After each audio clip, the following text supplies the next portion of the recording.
तो एक ही नामांकन है, तो मैं घोषणा करना चाहता हूं, आपकी अनुमति है तो ताली की करतल ध्वनि से समीक भट्टाचार्य सर्वानुमति से एक ना, चलो या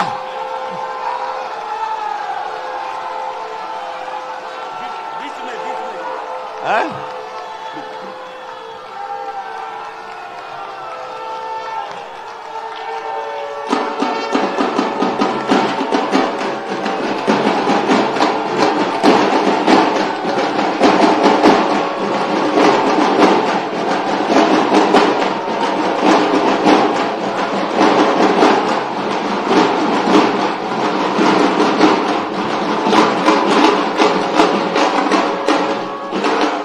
মাননীয় নবনির্বাচিত রাজ্য সভাপতি শ্রমিক ভট্টাচার্য মহাশয়কে বরণ করে নেবেন।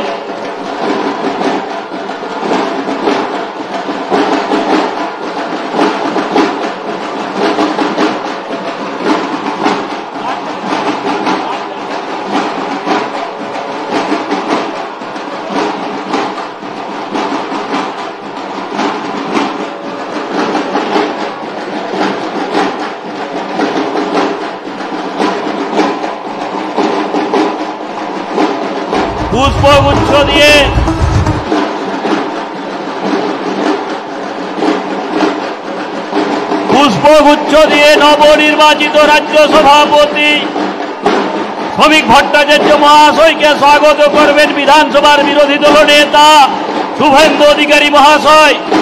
আমি মাননীয় শুভেন্দু অধিকারী মহাশয়কে অনুরোধ করব পুষ্পগুচ্ছ দিয়ে নবনির্বাচিত রাজ্য সভাপতিকে স্বাগত করার জন্য।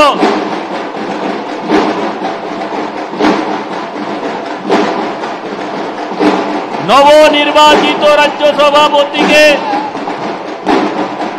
পুষ্পগুচ্ছ দিয়ে স্বাগত করবেন এবং ভারতীয় জনতা পার্টির পতাকা হাতে তুলে দেবেন। নিবর্তমান রাজ্য সভাপতি ডক্টর সুকান্ত মজুমদার মহাশয় পুষ্পগুচ্ছ দিয়ে স্বাগত করবেন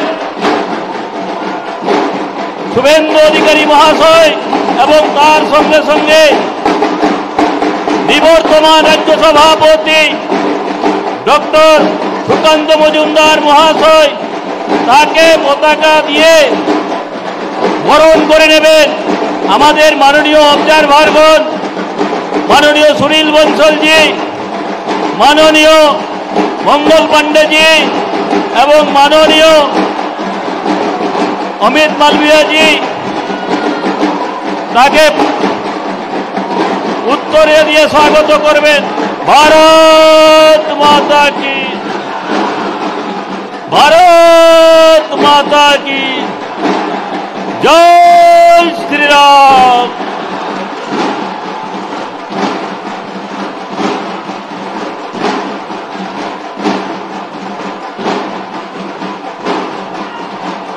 स्वागत भाई स्वागतम, শ্রমিক দা স্বাগতম, স্বাগতম ভাই স্বাগতম, শ্রমিক দা স্বাগতম। সবকিছু ঠিকঠাক হয়েই ছিল, শুধুমাত্র বাকি ছিল আনুষ্ঠানিক ঘোষণার।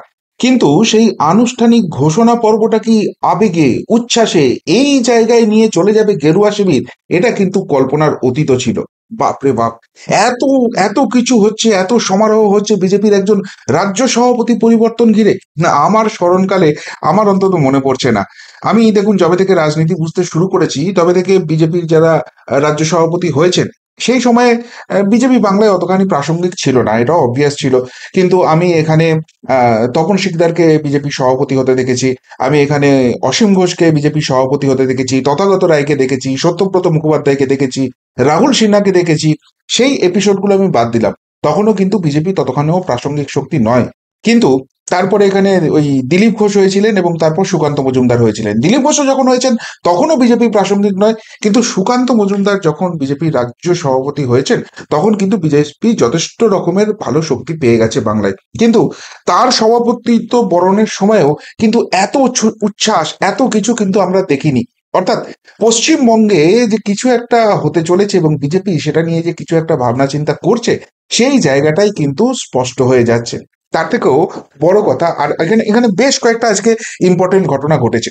দেখুন, সবারই জানা ছিল শ্রমিক ভট্টাচার্যকে আজকে অফিসিয়ালি ঘোষণা করা হবে বিজেপির রাজ্য সভাপতি হিসেবে, তাকে বরণ করে নেওয়া হবে, সেখানে সব নেতারা থাকবেন। এর মধ্যে কোনো চমক ছিল না, কিন্তু তার মধ্যেও বেশ কিছু চমক ছিল যেটা পরিষ্কারভাবেই বুঝিয়ে দিচ্ছে যে বিজেপি কেন বলে তারা হচ্ছে পার্টি উইথ আ ডিফারেন্স। হ্যাঁ, তারাও একটা রাজনৈতিক দল, কিন্তু তারা অন্যান্য দলের থেকে স্বতন্ত্র। এক নম্বর জায়গা যেটা দেখুন, এখানে বিজেপির সভাপতি ছিলেন ডক্টর সুকান্ত মজুমদার, যিনি কেন্দ্রীয় প্রতিমন্ত্রী, এবং তার হাত থেকে ক্ষমতার ট্রানজিশন হলো শ্রমিক ভট্টাচার্যের হাতে।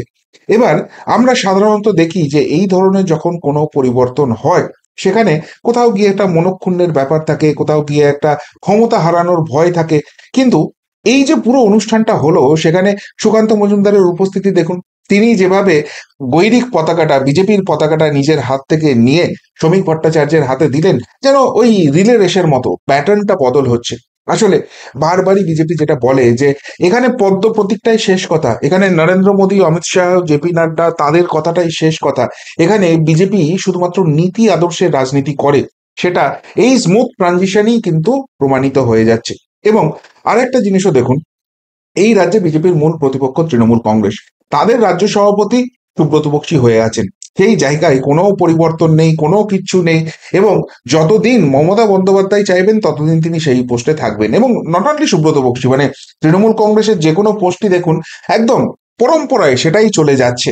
এবং এখানে সব থেকে বড় জায়গাটা, বড় পরিচয়টা হচ্ছে যে আপনার পিছনে কতখানি রাজনৈতিক ব্যাকআপ আছে, কতখানি পলিটিক্যাল ব্যাকআপ আছে, আপনার বাবা, মা, কাকা, মাসি, পিসি কে কত এই দলে দাপট দেখাতে পারে, সেই অনুযায়ী আপনি পদ পাবেন। কিন্তু বিজেপি যে শুধুমাত্র কর্মীদের জন্যই দল, এবং কর্মীরা যদি সঠিকভাবে কাজ করেন, দলের প্রতি ডেডিকেটেড হন, সেই জায়গায় তারা কিন্তু যোগ্য সম্মানটা পাবেন। এবং শ্রমিক ভট্টাচার্যের সভাপতিত্ব পাওয়া নিয়ে সেটা কিন্তু আরেকটা জায়গাও স্পষ্ট হয়ে গেল। দীর্ঘদিন ধরে দল করছেন, বহু পুরনো কর্মী, সঙ্গের ঘরের ছেলে, কিন্তু কিছু পাবার আশায়, কিছু করে কমে নেবার আশায় তিনি কিন্তু পলিটিক্সটা করেন না। তিনি করেন বিজেপির, তিনি আদর্শটা মানেন বলে। এবং সেই কারণেই তিনি যখন বিধায়ক হয়েছিলেন উপনির্বাচনে জিতে, তারপরের যে নির্বাচনটা এসেছিল সাধারণ নির্বাচন, সেখানে তিনি জানতেন তিনি হেরে যাবেন এই লড়াইটা লড়লে, এবং তার কাছে অফার ছিল টিকিটের, শাসক দলের তরফ থেকে তাকে মন্ত্রিত্ব দেওয়া হবে, তাকে নাকি মোটা টাকার টোপও দেওয়া হয়েছিল, কিন্তু সেসব কিছু তিনি নেননি এবং মুখ বুঝে পার্টির কাজটা করে গেছেন, এবং তার পুরস্কার আজকে তিনি পেলেন। এটা এটা যেরকম এক নম্বর একটা জিনিস খুব গুরুত্বপূর্ণ আজকে চোখে পড়লো। তার পাশাপাশি আরেকটা অত্যন্ত গুরুত্বপূর্ণ, যখন দেখবেন শ্রমিক ভট্টাচার্যের নাম ঘোষণা হচ্ছে এবং দূর থেকে ক্যামেরাটা নিয়ে আসছে, ব্যাকগ্রাউন্ডে যে তিনটে ছবি ভেসে উঠছে, একদিকে ডক্টর শ্যামাপ্রসাদ মুখোপাধ্যায়, জনসংঘ যিনি তৈরি করেছিলেন, যার আদর্শেই অনুপ্রাণিত হয়ে আজকের বিজেপি, তিনি তাদের প্রাণ পুরুষ, তার ছবি যথারীতি রয়েছে। ডান দিকে নরেন্দ্র মোদী, দেশের প্রধানমন্ত্রী, হিন্দু হৃদয় সম্রাট, এবং অবভিয়াসলি এই মুহূর্তে বিজেপির তার তার ভরসাতেই সমস্তটা করে, তাকেই আদর্শ মেনে চলে। এবং হ্যাঁ, এই যে এই জায়গাটা দেখাচ্ছিলাম যে সেখানে দেখুন মা কালী, মা তারার ছবি, কালীঘাটের কালীর ছবি রয়েছে সেখানে। অর্থাৎ এই যে বারবার বিজেপিকে তাগিয়ে দেওয়া হয় বহিরাগত পার্টি, বাংলা নিয়ে তারা কিছু জানে না, বাংলার কালচার তাদের নাকি হয় না। এই যে এই ছবিটার কথা আমি বলছি, সেখানে দেখুন তারামায়ের ছবি, কালীঘাটের তারামায়ের ছবি, সেটা কিন্তু জলজল করছে। অর্থাৎ এখানে বার্তাটা পরিষ্কার যে কালীঘাটের কালীমায়ের আশীর্বাদ নেই, তারামায়ের আশীর্বাদ নেই, আমরা কালীঘাট মুক্ত করব পশ্চিমবঙ্গকে, এই শপথ নিয়েই বিজেপি চলতে চাইছে। এবং তারা যে বাঙালি অস্মিতাতে ভরসা করেই এই রাজ্যে দখল করবে, ওই বহিরাগত পার্টির তকমা দিয়ে তাদেরকে আর রোখা যাবে না, সেই জায়গাটাও যেন আজকে কোথাও গিয়ে একটা স্পষ্ট হয়ে গেল। এবং 3 নম্বর যেটা আমার আজকে খুব গুরুত্বপূর্ণ লাগলো, সেটা হচ্ছে দেখুন এই যে সভাপতি বরণ অনুষ্ঠান, সেটা কার্যত চাঁদের হাট রয়েছে। পিছনে দেখুন অর্জুন সিং দাঁড়িয়ে রয়েছেন। কোন অর্জুন সিং? যিনি বিজেপিতে এসেছিলেন, আবার তৃণমূলে গিয়েছিলেন, আবার বিজেপিতে ব্যাক করে এসেছেন, এবং নির্বাচনে হেরে গেছেন, তিনি প্রাক্তন সাংসদ, কিন্তু তিনিও সসম্মানে এখানে স্টেজে দাঁড়িয়ে আছেন। রূপা গঙ্গোপাধ্যায়কে দেখতে পাবেন, দেবশ্রী চৌধুরীকে দেখতে পাবেন। এরা বিজেপির সাংসদ ছিলেন, কেন্দ্রের মন্ত্রীও হয়েছিলেন দেবশ্রী চৌধুরী, হেরে গেছেন, কিন্তু এখনো মন দিয়ে এরা বিজেপিটা করছেন। এদের মধ্যে কোনো সেটিংবাজি কাজ করছে না। আর তাই যারা মন দিয়ে বিজেপি করছেন, তিনি আদি না নব্য, না দলবদলু, না সংঘঘনিষ্ঠ, নাকি কোনো পলিটিক্যাল ফ্যামিলি থেকে এসছেন, ডাজেন্ট ম্যাটার, বিজেপির পতাকাটা বহন করে নিয়ে যেতে পারবেন, বিজেপির হয়ে লড়াইটা করতে পারবেন। 26-এর যে মহাযুদ্ধ আসছে সেখানে বিজেপির জন্যই জান প্রাণ এক করে দেবেন। বিজেপির মঞ্চে স্বাগত, বিজেপির এই প্রোগ্রামে স্বাগত, এই বার্তাটা দেওয়া হচ্ছে। কিন্তু যারা ভাবছিলেন যে দলের থেকে নিজে বড় হয়ে গেছি, আমি বিশাল বড় হনু, বিশাল বড় নাম, এবং আমার যা রাজনৈতিক স্টেপ আছে সেটাই স্টেটমেন্ট হয়ে যাবে, এবং আমার এই ধরনের কাজে বিজেপির ভোট ব্যাংক ধস হয়ে যাবে, সেই জন্য আমার বেয়াদবি সহ্য করেও আমাকে জামাই আদর করে রাখা হবে, তাদের কিন্তু সম্পূর্ণ ব্রাত করে রেখে দেওয়া হয়েছে। সোজা কথায় যারা সেটিংবাজ নেতা, যারা সেটিংবাজ নেত্রী, যারা সেটিং করে চলতে চান, তাদের এই জায়গায় এই নতুন বিজেপির যে যুগের একটা শুরু হচ্ছে। অবভিয়াসলি শ্রমিক ভট্টাচার্য যেহেতু ক্যাপ্টেন হিসেবে শুরু করছেন, রাজ্য সভাপতি হিসেবে শুরু করছেন, এটা একটা অন্যরকম ফরমেশন হবে। সুকান্তবাবু তার মতো চালিয়েছেন, শ্রমিকবাবু তার মতো করে চালাবেন।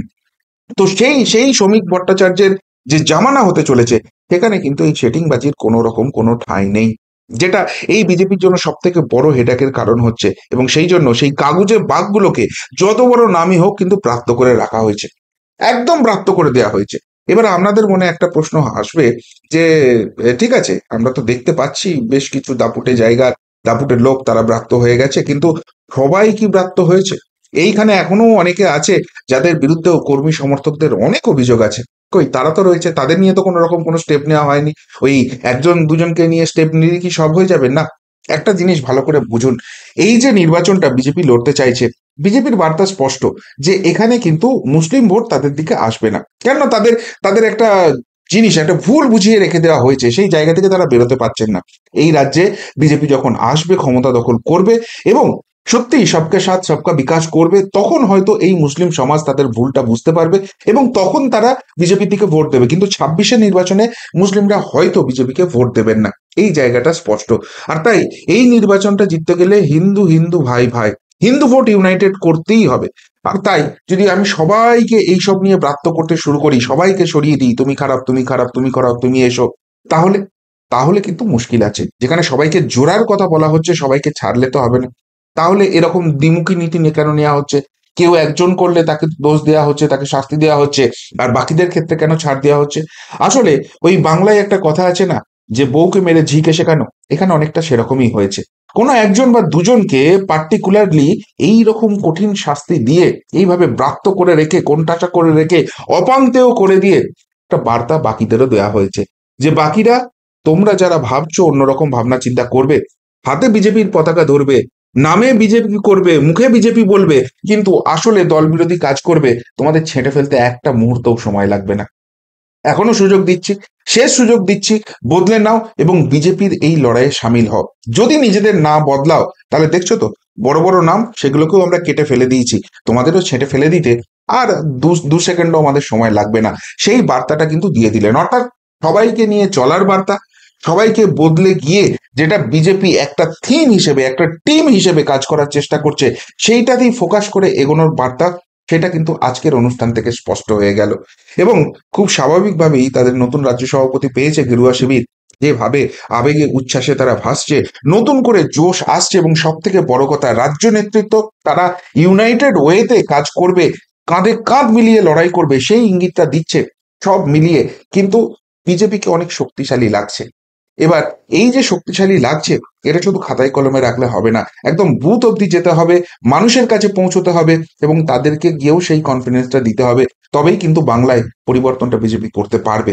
কিন্তু আজকে যতখানি স্ট্রং বিজেপিকে লাগলো, যতখানি মোটিভেটেড লাগলো, যতখানি ইউনাইটেড লাগলো, থেকে একটা কথা বলা যেতেই পারে, তপসিয়াতে কিন্তু রীতিমতো কান্নাকাটির রোল উঠে যেতে পারত। কি বলবেন বিজেপির এই সভাপতি বরণ অনুষ্ঠান নিয়ে, অভিনন্দন অনুষ্ঠান নিয়ে যেভাবে গেরুয়া জোশ আজকে দেখা গেল, সত্যি কি পজিটিভ ভাইবস বাংলার রাজনীতির জন্য এলো? পরিবর্তনের রাজনীতির কথা বিজেপি যেটা বলছে, সেই দিকে কি এক কদম আজকে এগোতে পারলো? এই ইউনাইটেড বিজেপির ছবি যদি সত্যি গ্রাসরুট লেভেল অব্দি পৌঁছানো যায়, বাংলায় 26-এ সত্যিই কি তারা পরিবর্তন করতে পারবে?